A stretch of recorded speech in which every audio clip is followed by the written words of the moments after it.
오늘 저는 고린도서 5장 16절부터 17절 말씀을 가지고서 새로운 피조물 이런 제목으로 말씀을 전하기를 원합니다. 유명한 말씀이죠. 그런즉 누구든지 그리스도 안에 있으면 새로운 피조물이라. 이전 것은 지나갔으니 보라 새 것이 되었도다. 우리는 예수 그리스도 안에서 새로운 피조물이 되었습니다. 우리의 모든 혈과 육과 우리의 못난 생각과 체질과 나의 못된 모든 생각들이 완전히 바뀌었습니다. 완전히 새로운 것으로 바뀌어졌습니다. 나의 못난 자아가 깨어지고 항상 부정적이고 불평을 만난 나의 모든 생각이 긍정적인 생각으로 바뀌어지고 나만 생각하고 나만이라는 이기적인 생각이 다 깨어지고 주님과 함께 살아가는 것이 그렇게 기쁘고 즐거울 수가 없는 이런 내가 되었다라는 것입니다. 그래서요, 저도 그렇고 우리 교회 있는 성도님도 그렇고 우리의 자신의 모습을 보면 너무나도 신기합니다. 너무나도 많이 바뀌었어요. 왜 내가 이렇게 바뀌었을까? 내가 내 힘으로 할 수 없는 겁니다. 아침에 무엇인가 하겠다고 딱 결정해놓고 저녁에 바꿔버리는 것입니다. 이게 우리 인생이에요. 그런데 하나님께서 우리에게 은혜를 주셔서 나도 내 자신을 모르고 나도 내 자신을 통제할 수 없는데 내가 완전히 바뀌었다는 것입니다. 이것이 무엇이냐? 기독교라는 거예요. 기독교는 영어로 말하면 트랜스포메이션, 포메이션이 완전히 바뀌었습니다. 우리의 형질이 완전히 바뀌었다라는 것입니다. 우리의 근본적인 형질. 나의 못된 자아가 다 바뀌어졌다라는 것입니다. 그러니까 내가 이렇게 열심히 노력해서 돌을 닦아서 공을 세워지게 된 것이 아니다라는 것입니다. 그러면은 누가 하셨나? 하나님께서 이러한 일들을 하셨다라는 것입니다. 나는 절대로 내 자신을 바꿀 수 없는데 이런 자아를 바꾸신 분이 누구시냐? 하나님이시오. 그러면 우리에게 주시는 메시지가 분명히 들어가 있습니다. 무엇이냐? 하나님께서 모든 것들을 주관하고 계신다. 나 자신의 일까지 하나님께 다 주관하고 계신다라는 것입니다. 그러면 우리가 어떻게 살아가면 승리할 수 있느냐? 하나님만 바라보고 나아가면 승리할 수가 있다라는 것입니다. 새로운 피조물이란 이 메시지가 우리에게 주는 귀한 지혜의 말씀이라는 것입니다. 오늘 이 말씀을 통해서 하나님만 바라보고 나아가는 승리하는 삶을 살아가시기를 예수님의 이름으로 축원드립니다. 우리가 새로운 존재로 태어났다는 것은 하나님의 은혜라고 말씀드렸습니다. 나는 받을 만한 자격이 없어요. 내 자신을 내가 바꾸려 노력해도 안 된다는 것입니다. 그럼에도 내가 이렇게 변화된 것은 무엇이냐? 순전한 하나님의 은혜다라는 것입니다. 오직 하나님의 은혜로 내가 바뀌어졌다라는 것입니다. 하나님께서 우리의 과거의 죄, 현재의 죄, 미래의 죄, 모든 죄를 예수 그리스도께 다 담당시키고 십자가에 못 박혀 돌아가셨습니다. 십자가를 바라보면은 우리의 모든 못된 자와 나의 모든 죄악들이 여기 다 박혀 있다는 것입니다. 근데 이 기독교에 예수님의 십자가 죽음만 있으면은 기독교가 아니다라는 것입니다. 더 이상 생명의 종교가 아니다라는 것입니다. 왜냐? 사람들도요, 다른 사람을 위해서 내가 대신 죽어 줄 수가 있다라는 것입니다. 가장 대표적인 것이 무엇이냐? 부모예요. 부모는 자식을 위해서 자기의 목숨까지도 아낌없이 내어놓을 수가 있습니다. 자기 자식이 장기를 이식해야 되는데 그 장기를 이식해 주신 사람이 누구냐? 아무도 없습니다. 부모밖에 없다라는 것입니다. 내가 자식을 위해서 나의 목숨을 바쳐서 내 자식을 살리겠다 하면 간다라는 것입니다. 사람이 흉내 낼 수 있는 것은 여기까지라는 것입니다. 자기의 목숨까지 바쳐서 남을 사랑할 수 있는 것, 여기까지다라는 것입니다. 죽었다가 다시 살아난 사람은 이 세상에 아무도 없습니다. 그런데 예수님께서 우리를 위해서 죽으셨다가 살아나셨다라는 것입니다. 십자가에서 부활하셨다는 것. 이 십자가, 예수님의 죽음에 사라진 부활의 십자가가 되었다라는 것입니다. 이것은 어떤 사람도 지금까지 생각해내지 못한 것입니다. 오직 누구만 생각할 수 있느냐? 하나님만이 생각할 수 있다는 것입니다. 이것은 우리에게 무엇을 전해주고 있느냐? 오직 하나님만이 우리에게 참 생명을 주실 수가 있다는 것을 우리에게 말씀하고 있습니다. 그래서 예수님께서 죽음을 깨시고 부활하셨다라는 것입니다. 영적인 존재. 우리도 감당할 수 없는 영적인 존재. 하나님 외에 다른 존재가 있죠. 사탄이라는 것입니다. 사탄이 굉장히 영악하고 교활하고 사악한데 이 사탄이 항상 하나님을 도전하고 방해하는 그런 존재였는데 이 영악한 사탄마저도 부활에 대해서는 전혀 생각해내지 못했다는 것입니다. 아무리 사악한 사탄이랄지라도 하나님과는 상대가 되지 않는다는 것을 오늘 말씀을 통해서 우리가 발견할 수가 있습니다. 마가복음 12장에 보면 예수님께서 하나의 예를 들어서 이것을 설명했습니다. 포도원 지기가 포도원을 만들고 먼 나라로 가게 되었는데 그래서 자기가 선발한 사람들을 택해서 그 사람들에게 포도원을 맡기고 멀리 떠나갔는데 추수할 때가 되어서 소출을 받으려고 이 주인이 자기의 종들을 보내니까 포도원 지기들이 무슨 짓을 했느냐? 죽이는 거예요. 주인이 보내는 사람만 다 죽이는 것입니다. 그래서 주인에게 남은 것은 오직 독자 아들밖에 안 남았는데 그 주인이 생각하기로는 마지막 남은 내 아들을 보내면 저 사람들이 이제는 내 뜻을 알고 소출을 줄 것이다 하고 보냈는데 그 포도원 지기들이 어떻게 했습니까? 주인의 상속자이니 이 상속자를 죽이면은 이 포도원이 완전히 우리의 것이 될 수가 있다. 이런 생각을 했다는 것입니다. 그래서 마가복음 12장 7절 말씀을 읽어보시겠습니다. 그 농부들이 서로 말하되 이는 상속자니 자 죽이자. 그러면 그 유산이 우리 것이 되리라 하고. 그래서 이 말씀을 우리가 한번 뜯어보면은 하나님의 아들 예수 그리스도를 하나님의 아들이라고 깨닫는 유일한 존재가 사탄이라는 것입니다. 인간은 절대로 이런 생각을 해낼 수가 없습니다. 그러니까 사탄이 하나님의 아들 예수님이 누구신지를 알았다는 것입니다. 그가 상속자라는 것을 알았다는 것입니다. 그래서 이 사탄이 사람들을 사주를 해서 선동을 해서 예수님을 십자가에 못 박아서 못 박아서 예수님을 십자가에 못 박으면 끝날 줄 알았습니다. 그래서 사탄이요 사람들을 시켜서 그 무덤을 굳건하게 지키게 했다라는 것입니다. 이제 다 끝났다고 생각했었는데 하나님께서 예수 그리스도께서 사흘 만에 죽음의 권세를 깨고 부활하시게 했다라는 것입니다. 이제까지 사탄이 절대로 생각해 보지 못한 것을 하나님께서 생각했다는 것입니다. 그래서 예수를 부활시켰습니다. 이 죽음의 십자가가 생명의 십자가 되어버렸습니다. 사탄은 지금도 십자가만 보면 도망가죠. 예수 그리스도의 이름으로 명하니 떠나가라. 그러면요 꼼짝없이 떠나가는 것은 무엇이냐? 사탄이 자기의 모든 것을 다 걸고서 하나님께 대항을 했는데 하나님께서 꼼짝하지 못하도록 사탄을 묶어버린 것이 부활의 십자가다라는 것입니다. 그래서 예수님께서 하신 말씀 마가복음 12장 10절부터 11절 말씀 읽어보시면 뭐라고 기록되어 있습니까? 너희가 성경의 건축자들이 버린 돌이 모퉁이의 머릿돌이 되었나니 이것은 주로 말미암아 된 것이요 우리 눈에 놀랍도다 함을 읽어보지도 못하였느냐 하시니라.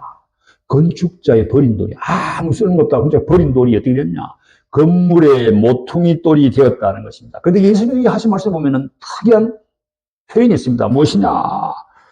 우리 눈에 놀랍다 함을 읽어보지도 못하였느냐. 그러니까 뭡니까? 이러한 것들은 하나님이 아니면 아무도 생각해 보지 못했다는 것을 우리에게 말씀하고 있습니다. 가장 영악하고 사악한 그 사탄마저도 이것을 생각해 보지 못했다라는 것입니다. 이 예수님을 십자가에 죽으시게 하신 그 하나님께서 죽음에서 부활하신 그 부활 사건을 통해서 우리에게 강력한 메시지를 주시고 있다라는 것입니다. 그것은 무엇이냐? 하나님께서 이 세상의 모든 것들을 주관하고 계신다라는 것입니다.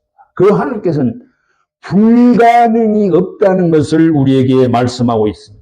그 하나님은 죽음을 새 생명으로 바꿀 수 있는 분이라는 것을 우리에게 말씀하고 있다는 것입니다. 이걸 다 요약하면 무엇이냐? 하나님께서 이 세상의 모든 일들을 다 계획하시고 하나님의 뜻대로 주관하고 계신다는 것을 우리에게 말씀하고 있습니다. 사도 바울이 이것을 깨달았어요. 그래서 사도 바울이 우리를 어떤 존재로 표현하느냐? 그리스도 안에서 새로운 피조물이라고 표현하고 있다는 것입니다. 하나님의 은혜로 우리가 이렇게 새로운 존재로 거듭났다는 것입니다. 우리의 옛사람이 완전히 죽어서 새 사람이 되었다는 것입니다. 이건 누구도 할 수 없는 일인데 누구만 할 수가 있느냐? 오직 하나님만 하실 수가 있다는 것입니다. 이것이 기독교라는 거예요. 이것이 트랜스포메이션이라는 것입니다. 세상 사람들이 볼 때 우리를 바라보면 다 끝났다. 아유, 이제 더 이상 회생 못해.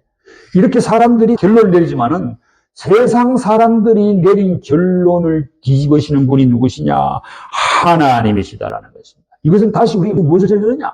사람의 능력으로 할 수 없다라는 것입니다. 오직 하나님의 은혜로, 하나님의 능력으로, 하나님의 뜻으로 된다라는 것입니다. 그래서 우리는 앞으로 어떤 삶을 살아가야 되냐? 우리에게 어떤 일이 다가오더라도 세상적인 관점에서 우리의 인간적인 시각에서 모든 일을 바라보면 안 된다라는 것입니다. 하나님의 시각에서 그걸 바라보면 우리에게 해답이 전해진다라는 것입니다. 우리가 가진 물질적인 문제, 건강의 문제, 내 마음의 여러 가지 아픔의 문제, 사람과의 갈등의 문제, 모든 것까지도 다 하나님의 손에 달려있다는 것을 우리에게 말씀하고 있습니다. 그래서 우리에게 있는 모든 것들은 오직 하나님의 은혜다라는 것입니다. 그래서 오늘 사도 바울이 우리에게 주는 메시지가 있습니다. 무엇이냐? 세상 기준으로 판단하지 말라는 것입니다. 내가 가진 지식으로 모든 것들을 판단하지 말라라고 말하고 있습니다. 사도 바울이 옛날에 그랬거든. 유명한 바리새인이었습니다. 구약 성경에 정통한 바리새인이었습니다. 그 바리새인인 이 바울이 예수 그리스도를 바라보니까 저 사람은 진짜 십자가에 못 박아 죽어도 당해. 왜? 저 사람은 하나님의 저주받은 사람이야. 그래서요, 사도 바울을 비롯해서 모든 유대교 종교 지도자들 그리고 모든 유대인들이 예수님을 십자가에 못 박으라 해가지고 예수님 정말 십자가에 못 박아버렸습니다. 그리고 나서 결론 내린 것이 무엇이냐? 예수 그리스도는 하나님의 아들이 아니다.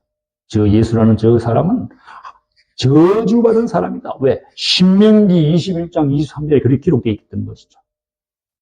나무에 달린 자마다 저주받은 자다.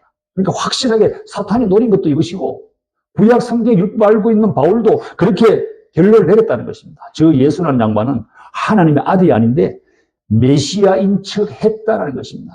그래서 율법의 판단으로 기준으로 판결을 받았다라고 말하고 있습니다. 그런데 이 예수님이 부활하셔서 다메섹으로 올라가는 바울에게 나타나셔서 사울아 사울아 너가 왜 나를 핍박하느냐 박해하느냐 완전히 뒤집어지는 사람이 누구냐? 바울이었습니다. 전혀 생각하지도 않은 그 십자가에 달리신 예수님이 부활하신 하나님의 아들로 하나님의 존재로 바울에게 나타났다라는 것입니다. 그래서 바울이 이제까지 살아가면서 자기가 가진 모든 시각과 판단과 권력들을 다 내려놓았습니다. 그의 삶에는 누구만 계시느냐? 오직 예수 그리스도만 그의 삶에 남아있습니다.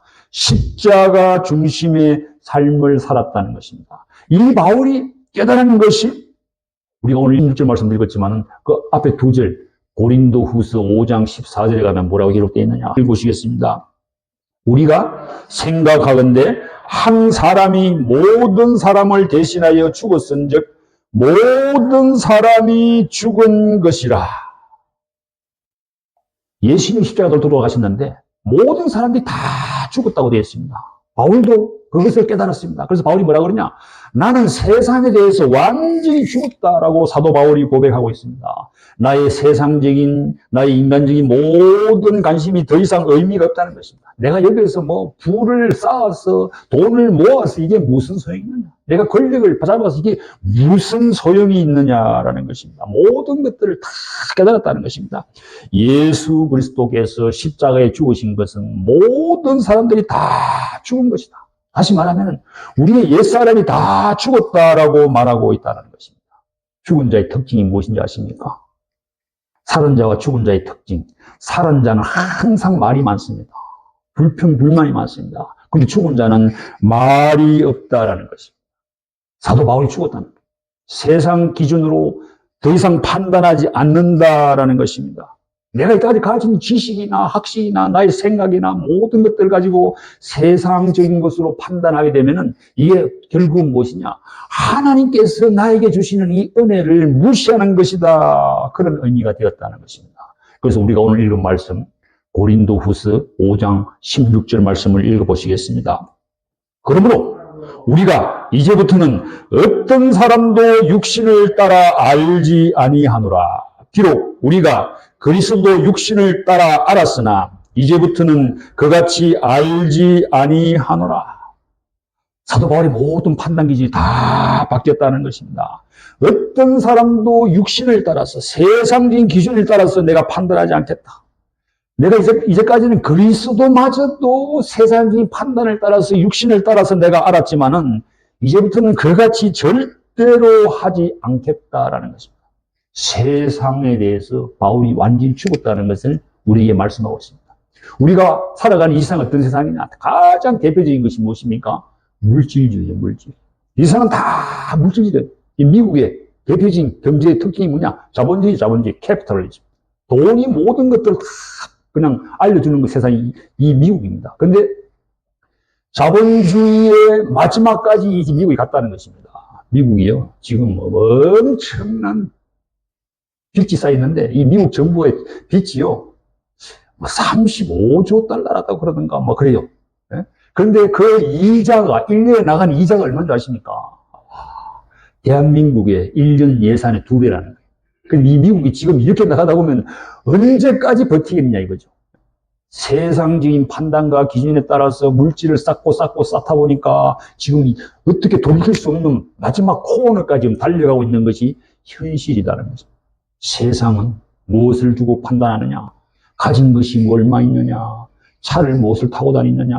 집이 얼마나 비싸냐? 어떤 권력을 가지고 있느냐? 이걸 판단해. 그래서 외모지상주의. 이 세상이 바로 그렇다라는 것입니다. 모든 것들이 외적인 모습을 가지고 기준을 잡고 판단을 한다라는 것입니다. 모든 가치관이 다 외적인 게 다 몰려 있습니다. 한국에 가면은 막 세계에서 성형수술 가장 잘하는 나라가 한국이라고 그래요. 요즘에 보니까 그 의사들 말이죠. 이제 망해다 가더라고요. 강남에서 뭐 치과를 한다, 피부과를 한다, 뭐 성형외과를 한다, 막 굉장히 부의 상징이었는데 지금 이제 강남의 의사들이요. 문을 닫기 시작했다고요. 하여튼 이 뭐 물질주의, 외모지상주의의 끝자락이 지금 펼치고 있는데 유튜브를 켜면은 여성들이 막 그냥 자기 몸매 자랑을 하는데요. 막 어디 아침을 내가 몇 시에 먹고 피트니스 클럽에 가서 운동을 하고 뭐 이런 운동 저런 운동을 하고 뭐 내가 식사는 뭐를 하고 뭐가 좋고 막 이렇게 해가지고 판단의 기준이 외적인 미에 뭐 몸매가 어떻고 얼굴이 어떻고 해가지고요. 그렇게 하면은 그 사람은 굿가예요. 그렇지 못한 사람은 실패자입니다. 이게 세상이다라는 것입니다. 나의 모습은 남의 눈에 보이는 나의 모습이 다 전부인 세상이 되었다라는 것입니다. 그런데 사도 바울은 내가 여기에 죽었다라고 말하고 있다라는 것입니다. 왜 그러느냐? 우리는 예수 그리스도를 믿는 사람으로서 영적으로 거듭난 피조물이기 때문에 우리의 모든 것들은 세상적인 기준을 초월한다라고 말하고 있습니다. 그렇게 살지 않는다 한다면은 예수 그리스도께서 나를 위해 죽으셨는데 나를 위해 죽으신 예수님을 부인하는 결과가 된다는 것을 우리에게 말씀하고 있다는 것입니다. 그래서 내가 육신을 따라서 판단하지 아니하고 육신을 따라서 내가 살아가지 않는다는 것, 이것이 우리 굉장히 좋은 것은 무엇이냐? 세상이 아무리 변하고 바뀌고 막 이상한 데로 흘러간다 할지라도 우리의 영안이 점점 더 밝아진다라는 것입니다. 사도 바울에게 주실 메시지는 무엇이냐? 내가 얼마나 예수 그리스도와 같이 그렇게 따라갈 수가 있는 것이냐? 내가 하는 모든 것들이 얼마나 예수 그리스도적인가? 내가 하는 모든 것들이 얼마나 하나님의 말씀을 따라가는 것이냐? 이럴 때 나에게 얼마나 큰 자유로움이 있느냐? 이런 것들을 우리에게 살펴준다라는 것입니다. 그래서 오늘 우리 주시는 말씀은 무엇이냐? 이 말씀을 우리에게 그대로 적용시키고 살아가라는 것입니다. 어떻게 적용시켜야 되느냐? 오늘 제목이죠. 새로운 피조물이다라고 말하고 있습니다. 우리가 우리 자신을 어떻게 생각해야 되느냐? 우리가 모든 성도 형제 자매들 어떻게 생각해야 되느냐?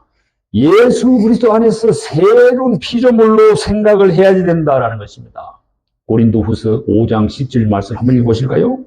그런즉 누구든지 그리스도 안에 있으면 새로운 피조물이라. 이전 것은 지나갔으니 보라 새 것이 되었도다. 짧은 한 절인데 나의 인생의 모든 것이 다 들어가 있습니다. 이 자리에 계신 성도님들의 모든 것들이 여기에 다 들어가 있습니다. 우리의 변화된 모습이 여기에 다 기록되어 있다는 것입니다. 이전 것은 지나갔다는 것입니다. 새 것이 되었다라고 말하고 있습니다. 내가 이제까지 내가 지고 할 짐을 내가 지고서 낑낑대며 살아갔는데 그것이 다 사라졌다는 것입니다. 내가 오늘은 새로운 사람 살아로 작정을 하고 나왔는데 자기 전에 내가 나를 돌아보면은 완전히 실패한 인생이에요. 죄책감은 다 사라졌습니다. 그래서 하나님께서 나를 어떻게 책망하지 아니할까? 하나님께서 나를 어떻게 내버리지 않을까? 이런 걱정에 다 해방됐다는 것입니다. 하나님으로부터 소외감, 상실감, 외로움이 다 사라졌습니다. 무엇보다도 중요한 말씀은 무엇이냐? 내가 이거는 절대 할 수 없어. 내가 절대 가질 수가 없어. 이건 절대 이룰 수가 없어. 왜? 나는 능력이 없기 때문에. 이런 생각들이 다 무너진다라는 것입니다. 무엇보다도 하나님과 나와의 소통의 채널이 열려졌다라는 것입니다. 왜? 우리는 새로운 피조물로 바뀌었는데 어디에서요? 예수 그리스도 안에서 새로운 피조물로 바뀌어졌기 때문이라는 것입니다. 그래서 굉장히 중요한 단어가 나오죠. 예수 그리스도 안에서라는 것입니다. 예수 그리스도 안에서. 내가 그리스도와 함께 연합하면은 내가 이제까지 하지 못한 일들 내가 할 수 있는 것입니다.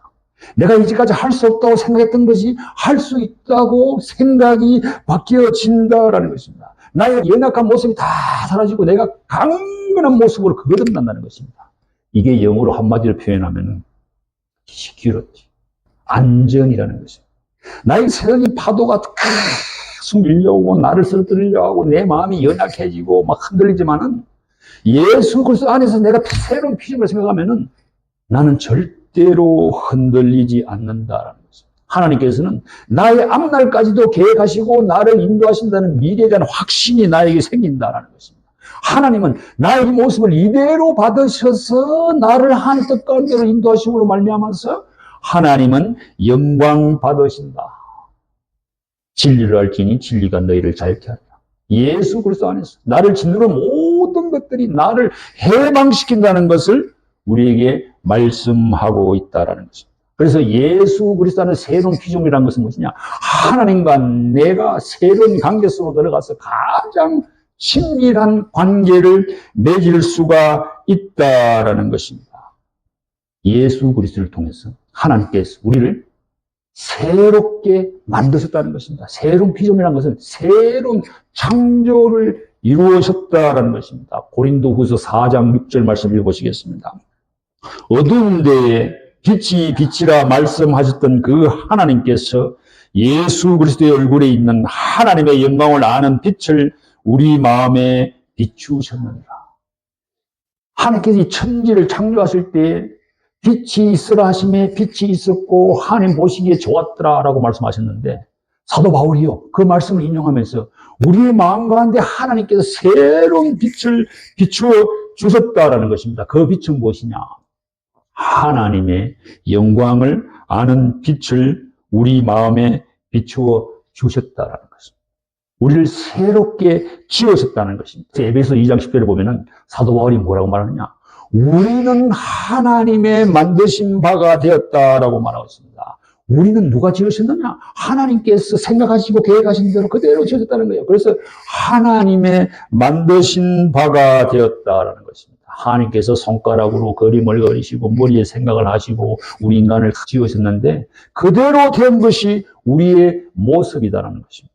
그래서요, 창세기 보면 하나님께서 이 세상 모든 것들을 주관할 수 있는 권리를, 권능을 우리에게 주셨는데 하나님께서 예수 그리스도는 새로운 피조물로 우리를 지으심으로 말미암아서 그들이 우리가 다 회복되었다라는 것입니다.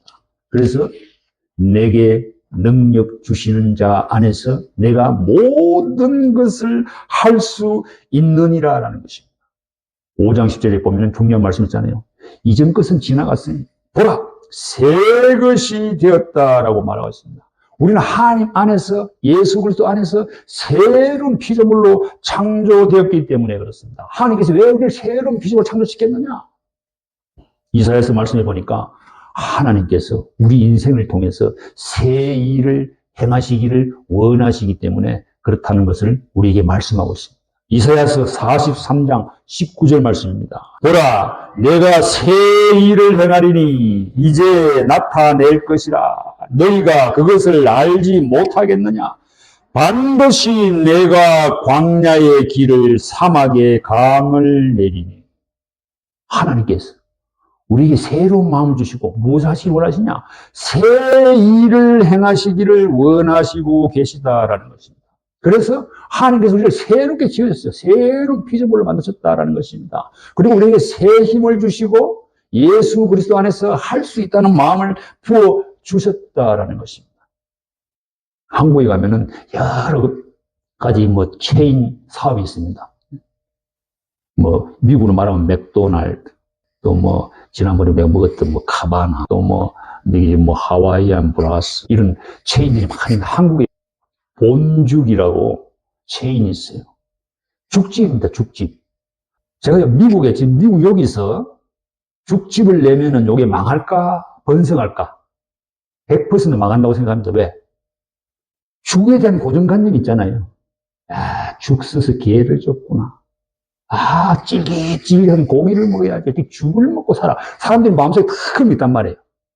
그런데 한국에서 이 본죽이라는 이 전국 체인점을 해가지고 대박을 터뜨린 분이 있습니다.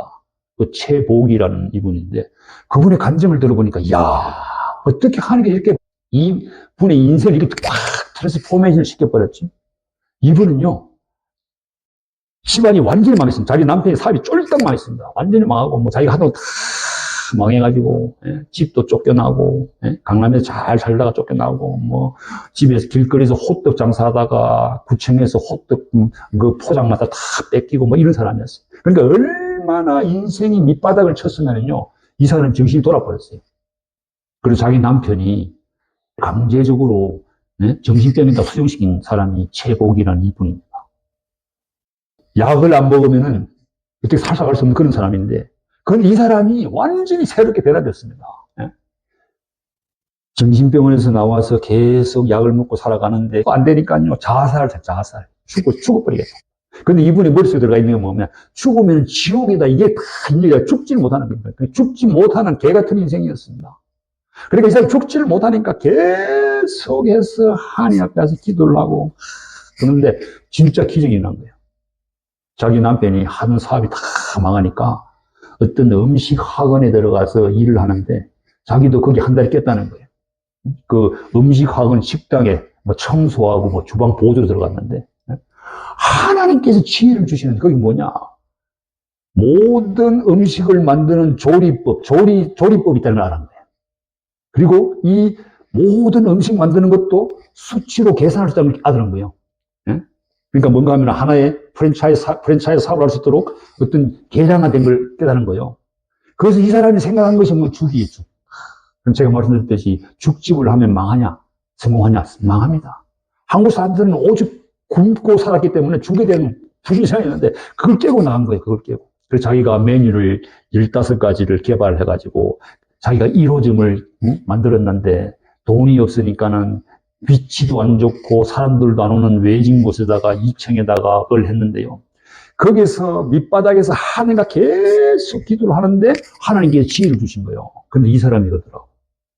내 인생에서 가장 밑바닥에 들어가가지고 계속 하나님 했는데 그때가 하나님과 나와의 사이가 제일 가까운 때다. 하나님께 그때 나를 이렇게 세웠다는 겁니다. 그래서 이분이 이제 그 사업을 성공해서 지금 한국에 제일 잘 된 체인입니다. 제가 이번 5월 달에도 한국에 가가지고 그 죽집을 찾아가서 지도를 찾아보고 찾아갔다니까요. 죽을 것을 한번 먹어보려고요. 그중 잘 되는 거예요. 이분이 또 선교 마인드가 있어가지고 세계 각지 선교사들에게 이 사업을 인수해 주는 것입니다. 그래서 그분이 그런 거예요. 지금은 내가 사업이 잘 되니까 옛날 그때 처절했던 그때 절박한 가운데서 하나님 찾았던 그때의 마인드가 지금은 사라지고 있다는 것입니다. 근데 그분이 그냥 뭐냐. 그때 자기는 하나님 앞에서 기도를 할 때에 하나님의 손에 있는 것을 자기가 원했다는 겁니다. 하나님은 부유하신 하나님, 하나님은 복을 주시기는 원하신 하나님이기 때문에 하나님 나에게 돈을 주시고 복을 주시고 내가 하는 이 사업장이 막 차고 넘치도록 대박을 터가 이런 기도를 드렸는데 그분이 밑바닥 인생 가운데서 하나님과 1대1로 인격적인 만남을 한 거예요. 그래서 그분이 지금 강조하는 건 뭐냐? 가장 중요한 것은 하나님과 나와의 친밀도. 얼마나 가까웠냐? 그것이 굉장히 중요하다라는 것입니다. 그래서 이분이 깨달은 것은 뭐냐? 하나님은 나를 원하고 계신다는 깨달았다는 것입니다. 내가 나의 모든 것들을 통해서 전심, 모든 것, 나의 모든 마음을 다해서, 전심을 다해서 하나님을 사랑하기 원하는 걸 깨달았다는 거죠. 그걸 깨닫고 나니까 하나님께서 복을 주시더라. 정신병에서 회복이 되고, 지금 가는 곳마다 선교 사업을 하는 하나님의 딸이 되었다라는 것입니다. 이것이 사도 바울이 오늘 말씀을 통해서 우리에게 주시는 메시지입니다. 누구든지 그리스도 안에 있으면 새로운 피조물이라 보라. 이전 것은 지나갔으니 새 것이 되었도다. 하나님은 우리와 가까워지기를 원하십니다. 그래서 새롭게 지으셨어요. 새로운 마음을 주셨습니다. 새로운 영을 주셨습니다. 우리 모든 것들을 하나님께 맡기고 나아가시기를 예수님의 이름으로 축원드립니다.